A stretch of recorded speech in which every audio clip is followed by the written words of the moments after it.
Let me list off some names for you, Taryn. Kufis. Pachulia. Goat.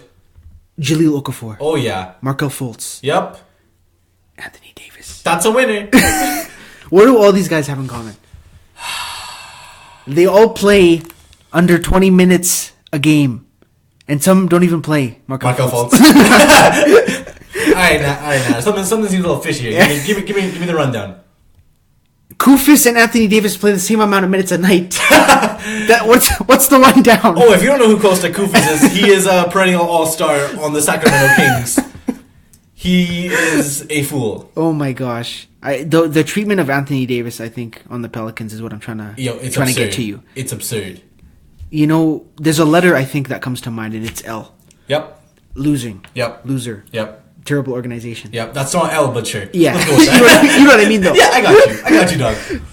I don't know what more, like, I can say other than that intro. Like, if those players are getting the same amount as a healthy Anthony Davis, yeah, why are you playing the guy?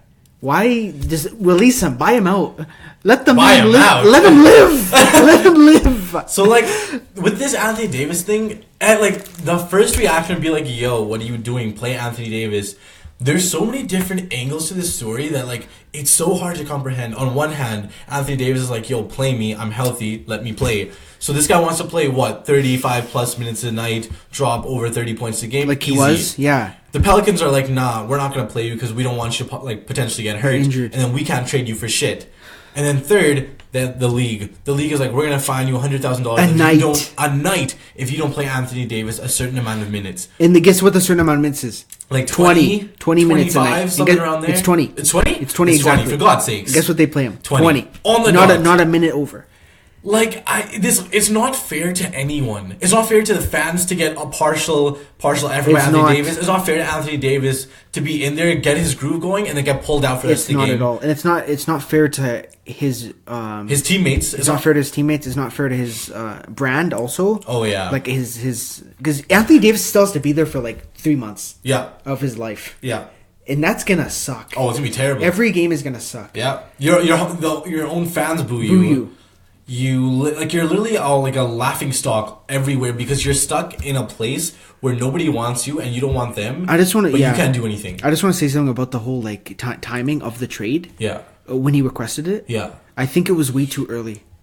I feel like it was way too early. Way too late. Sorry, way too late. My bad. If he did it earlier, it would have more success. I feel like he'd be on a team right now. So actually, Rich Paul wanted to do it earlier. He wanted to do it months in advance. Yeah. The only reason he didn't was because at the beginning of the season, Rich Paul was like, yo, we're going to send out the trade request now. Anthony Davis was like, no, let me play out the season and see if the Pelicans have potential. Look what happened. Man. Look, Anthony Davis, he played himself. This was his fault. He could have sent out the story at the beginning of the year and he could have been traded by now. Yeah. He sent it 10 days before the deadline. That's not enough time. Dell Demps should have traded him. 100%. He should have traded for what the Lakers were giving. Trade him, man. God. He got fired because of that shit. Like, you either accept that trade and get fired, or you don't accept that trade and get fired. Yeah. And I would accept that trade and be so proud that I accepted that trade. Yeah. Because I changed the whole entire franchise with that trade. Yeah. For one player. Yeah. And I know it's Anthony Davis, but like it's like what people say. They're like, Anthony Davis is $1. What you're gonna get back is maybe 4 nickels. Yeah. And sure it equals the same amount, but at the end of the day, you know it's not the same. Yeah. And so like at the end of the day, you're never gonna find someone like Anthony Davis. But you got so much from the Lakers. The picks alone, you get 2 first-rounders, 2 second-rounders. Yeah. You can even flip those and maybe... Even if let's say you trade Anthony Davis, you can trade Drew Holiday for another first-rounder. Yeah. You can literally rebuild in one season. Yeah. I'm not even joking. You literally just built an entire starting lineup. And what I don't understand from Dempsey's perspective is like, you guys are rebuilding and the Lakers are contending. Yeah. You guys are polar opposites of each other. It doesn't matter if you're in the same conference or not. Yeah. You know what I think it is? I think it's just like that league thing where like everyone hates the Lakers. And they'll do whatever it takes to make sure that like the Lakers don't win. What it was like, I think I heard a report, it's like they didn't want to give him up because of the tampering thing that LeBron did with AD and Magic did or something. Yeah. It's just, it doesn't matter. If you're getting the whole team and picks, you trade that player in a heartbeat. Yo, dude, they wanted more picks. They want even more. Like, how greedy can you be? Like that trade that you had so many perennial all-stars. And now it's so awkward everywhere you go. So awkward. Like, in both franchises. Yeah, exactly. Now both locker rooms are like, oh my god, like this guy doesn't like. If I look across the room and see Anthony Davis, he doesn't want to be here. Yeah. What does that make me feel?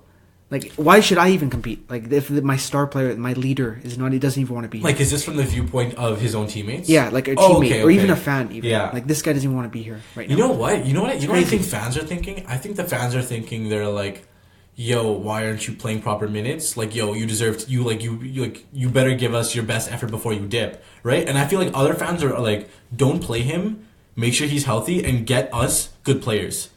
So like even the fans are probably torn. They're like, I don't know. A fan in me watching like a fan like not thinking about anything about business at all. I would want him to play again 48 minutes a night because he's so good and he can easily be an MVP candidate.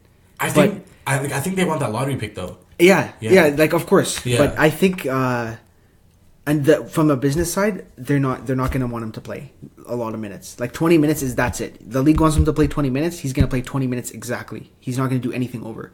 And honestly, I think even in those 20 minutes, because he knows he's limited to 20 minutes, he doesn't even feel like producing. Exactly. Like he's kind of just like in there, like 20 minutes? 20 minutes? Like, you're gonna, like, what? He had like 15 points. Before that, he had 3 points. What are you doing? At that point, it's a joke, man, to have that much talent and play 20 minutes a night. Like, it's honestly crazy. Like, this is like, it seems like such a simple, like, dilemma. At the same time, there's so many different angles applying to this one concept that it's ridiculous. Let me pose you a question, though. Yeah. July 1st hits. Yeah. What possible better trade offer than the Lakers, which is, in my opinion, by far the best trade offer you could have accepted? Yeah. Will the Pelicans accept? Okay, I'm just gonna run through 2 offers that I think where they're not better, but I think people would be like maybe. One offer is obviously to Boston with Jason Tatum. They get a couple of picks, maybe Terry Rozier and Jaylen Brown. Mm-hmm. Honestly, at that point, I would rather have Lonzo Ball, Kyle Kuzma, Brandon Ingram. Without question. Like, Jason Tatum's good, but I think he's highly overrated. Yeah, he is. And the other offer is the Knicks. The first pick gets Zion Williamson. And you know what? I kind of like that. Even though it's just Zion and maybe we'll get like Alonzo Trier and Frank Ntilikina. And unfortunately, the Knicks would do that trade. They would, because to have Anthony Davis for 1 season. They would in a heartbeat. They'd take him for 1 year. He'd go to LA the next season. Yo, as much as I want to see Zion with the Knicks, I think the only way the Knicks should do that trade, and if they're smart, is if they get Kyrie and KD, get AD, win a chip. If you don't get either of those and you trade Zion for Anthony Davis, I'm literally going to set Madison Square Garden on fire. The Knicks they're a whole nother like video and topic we can talk about, but they're banking on free agency. They're banking on the city of New York. They traded Porzingis for him, man. They're banking on, they're putting all their chips in the middle. They're rebuilding their rebuild. Does that make sense? Yes. Kristaps Porzingis is not even the problem. Yeah. And they traded him away. Yeah. It's a whole nother video and concept, but if Anthony Davis went there, I don't think he'd be happy either. But it's like I can't even talk. Like Anthony Davis can stem to so many different topics, and it's ridiculous. Like it's ridiculously how easy it is to just go from team to team. But Anthony Davis right now, they need to make it like the NBA needs to come up with a verdict like ASAP. You can't play the man 20 minutes, pull him out, and just make him watch, and then get booed by the fans. And then go back and then go home. Then restart the day. Do the same again. Thing for 3 months. It's sickening. I can't even imagine. I think that takes not even takes a toll on your body, but it's on your mind. It's gonna take a toll on your mind. Your mind's gonna get fucked for doing. Imagine if Demps was still hired, and imagine those conversations. Like if he was still the GM. Yo, Demps is stupid as hell. Oh my God. I don't know if those rumors are true, but people were within the Pelicans organization were telling Demps to be yo, take the offer, take it. You'll never get anything better. And he was no, because I think that New Orleans is so petty that they're yo, we're not helping the Lakers. We're not gonna do this unless we can take everything. You had everything. Even if you're not even helping the Lakers, man. You take away that whole team. Who do they have? LeBron James and AD. Rajon Rondo and Rajon Rondo's traded. He was gone. He was in the trade. Dude, they had JaVale McGee. You have Montes Wagner. Oh, Mortis Wagner. Oh my God, that guy, man. You literally have. You're actually making the team worse if you even know that.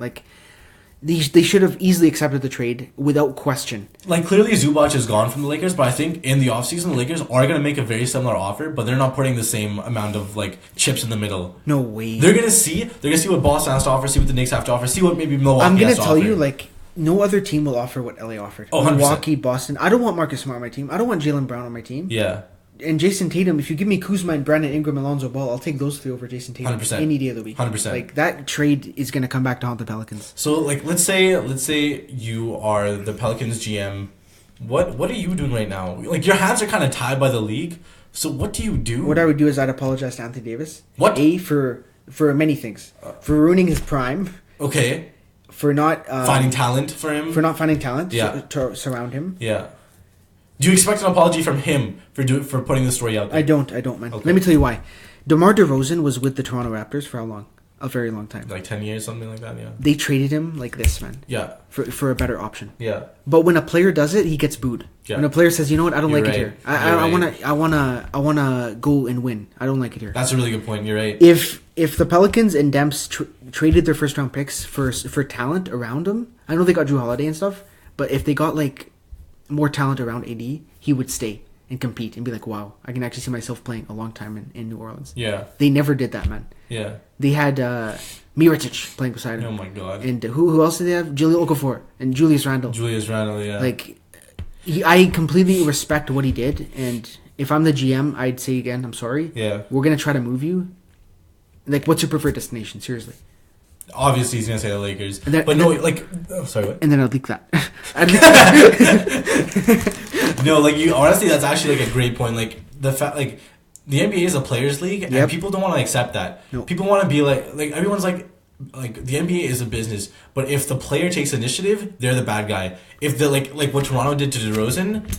Look at Kawhi. He goes to San Antonio, he gets booed. Look at DeRozan. He goes to Toronto, he gets cheered for. Yeah. Because he was the fall guy. Crazy. He's the one that got sent out. Yeah. Right? I don't know. It's a very like frustrating topic, but Anthony Davis at this like point in time is stuck on that New Orleans bench for the rest of the year, playing 20 minutes a game, putting up about 5 points a game. It's so like and wasting one of the best talents of this generation. Of his life, yeah. He's wasting months of his life, and it just sucks to be a fan. It's literally just a shame. Yeah.